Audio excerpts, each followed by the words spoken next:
ইরানের রণনীতিতে উদ্বিগ্ন ট্রাম্প, আমেরিকার অস্ত্রের ভাড়ারে টান পড়লে আসরে নামবে চীন। বছরের ভুল থেকে শিক্ষা নিয়ে যুদ্ধনীতি বদলে ফেলেছে ইরান। সর্বোচ্চ ধর্মীয় নেতা আয়াতোল্লাহ আলী খামেনেই সহ একাধিক শীর্ষ কর্তার মৃত্যুর পরে সেই নতুন রণকৌশলী আস্থা রাখছে তারা।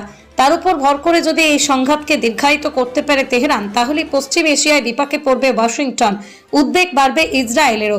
অন্তত তেমনটাই মনে করছেন সামরিক বিশেষজ্ঞদের একাংশ। তেহরানের পরমাণু প্রকল্পের বিরোধিতায় গত বছরেও ইরানের সঙ্গে ইসরায়েলের সংঘাত বেঁধেছিল, তাতেই জড়িয়ে পড়েছিল আমেরিকা।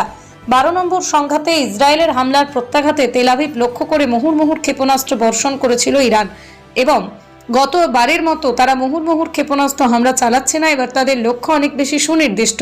শুধু তাই নয়, সংঘাতের শুরুতে আমেরিকা বা ইসরায়েল যেভাবে উন্নত মানের যুদ্ধাস্ত্র ব্যবহার করেছে, ইরান তা করছে না। মাঝারি মানের ক্ষেপণাস্ত্র এবং ড্রোন হামলা চালাচ্ছে। তা দিয়ে আমেরিকা এবং ইসরায়েলের প্রতিরক্ষা ব্যবস্থা বুঝে নেওয়ার চেষ্টা চলছে তারা, যাতে উন্নত মানের ক্ষেপণাস্ত্র ব্যবহার করে শত্রুপক্ষের প্রতিরক্ষা ব্যবস্থা গুড়িয়ে দেওয়া যায়। সামরিক বিশেষজ্ঞদের একাংশের দাবি, ইরান চাইছে এই সংঘাতকে দীর্ঘায়িত করতে। তাদের কৌশল হলো, পশ্চিম এশিয়ায় দীর্ঘদিন ধরে অস্থিরতা বজায় থাকলে ব্যবসা বাণিজ্য মার খাবে।